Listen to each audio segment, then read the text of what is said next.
Hey everyone, this is the Geeky Panda here on the Geeky Panda Blog, giving you guys another video of Guide to an Anime Con. Now I'm here to help you guys out, making sure that you don't do the same mistakes I did and prevent some stuff that could go horribly wrong. So let's get going, shall we? Now, going to an anime convention. What is one of the also key things about planning for an anime convention trip? The actual getting to the con itself. Now, I'm going to be discussing short-term driving. Yes, this is going to be, actually made some notes here. This is going to be 1 to 4 hours. And when you say like 1 to 4 hours, do you mean like 1 or 2 hours? Like, no, I'm adding the fourth hour because it is technically a short term driving. Anything other than that is long term. Believe me, I drove 12 hours to an anime con. Don't test me. I drove there one-way trip, all by myself. So first and foremost, before you even begin, thinking about the convention, make sure you're checking your vehicle. Everything's all right. Make sure your vehicle is tip-top shape for the road. That includes getting an oil change, checking your tires, making your tires have air. Everything. Making sure that there's no worst-case scenario. Also, I keep saying also, just make sure you have an emergency kit for the in case your vehicle breaks down, whether it be a spare, whether it be a flat tire, you got your spare, and you got your tools that you need to get that bad boy back on there. Also, spark plugs will help too in case if your battery dies out. But if your battery's dying, you should replace your battery to prevent that. Just saying, just saying. So, other than that, another key thing is fill up the gas tank. Don't fill it up like halfway or anything like that. Fill up the gas tank. Believe me, you're going to fill it up later on. So it's always good to have a full gas tank. And I highly recommend getting into a vehicle with good gas mileage. So other than that, let's see here. Another key thing is figuring out how many passengers you're taking versus how much space you have to offer. Of course, you don't want to fill up your whole vehicle and find out that you only have so little trunk space for actually for a 4-person vehicle, you fill it all up, and you actually found out that you only had trunk space for around 3 people. Like, figure out your passengers and figure out how much everyone is bringing. For me personally, I like to do a two bag limit per person. Think of it like a 1 carry-on, 1 big bag. It's a whole lot of your goods. The good thing about me is I have a Honda CRV. It's basically an SUV. I have really good trunk space, and I don't fill up every seat.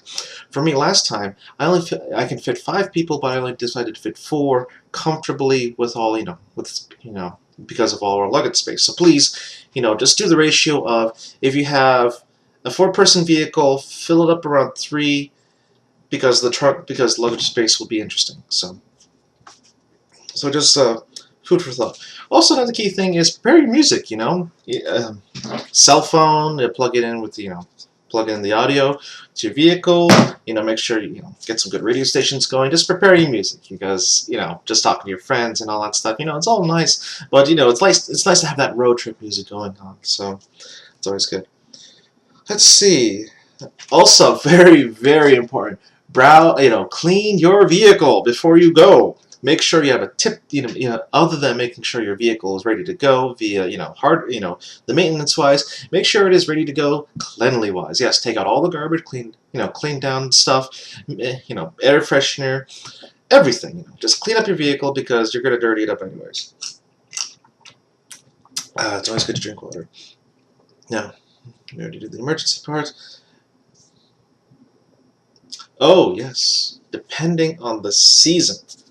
This is very important. Depending on the season, depends on who should be driving. I recommend the most skilled driver drives the vehicle. Of course, with the license, insurance, and all that. But I highly recommend, especially in wintertime with anything with snow, ice.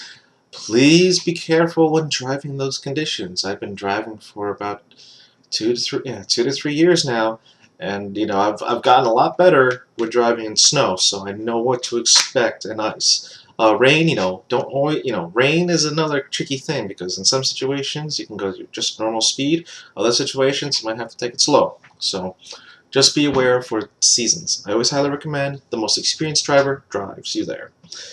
Also, be ready before you be ready before you go. Make sure you have everything. Make a checklist. This is one of the situations where you'll hate you're on the road, you forgot one thing, and you already passed the point of no return. So make sure you have a checklist to check off all the items that you're going to be bringing. Again, make sure keep it at a 2-bag limit. You don't need to fill up the whole trunk space. And very important. Because with technology nowadays, a GPS can be very invaluable. I highly recommend picking up a Garmin GPS. I like their brand. They have varieties of models that you can pick up, but the one I have, lifetime map updates, which is always good, and so far it's brought me to southeastern Connecticut to Columbus, Ohio, there and back. So it's always because granted we all get lost, but the GPS helps us get there. So.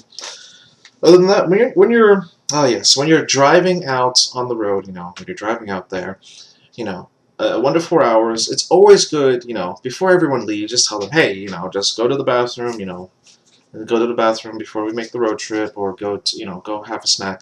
It's always good to stop by a gas station and gas up. My rule is if your gas is halfway, fill it up back to a full tank. Don't go all the way down to the emptiness and then fill up, because sometimes you have to wait for a gas station, and if you're already on an empty tank, you're pretty much screwed. So if your gas has gone down half tank, fill it all the way up, and have a break, for bathroom break or even a meal break. Stop by a McDonald's or Burger King. Overall, again, just be careful of the road conditions, via weather and traffic-wise, and please stay safe out there. You want to go to an anime convention? I know you're all excited, but you have to, you have to make sure you get there in one piece. So that is my short-term driving. I mean, not short-term driving. Short. You know what I mean. The short-distance driving. My next video will I will talk about more of long-distance driving. This is 4+ hours of driving. Again, I told you I drove 12+ hours all by myself in a pretty much no nap break. It kind of sucks, so I'm telling you guys, how can you not see and experience that horror? So this is the Geeky Panda here on the Geeky Panda blog, signing out. So remember, stay geeky, my friends.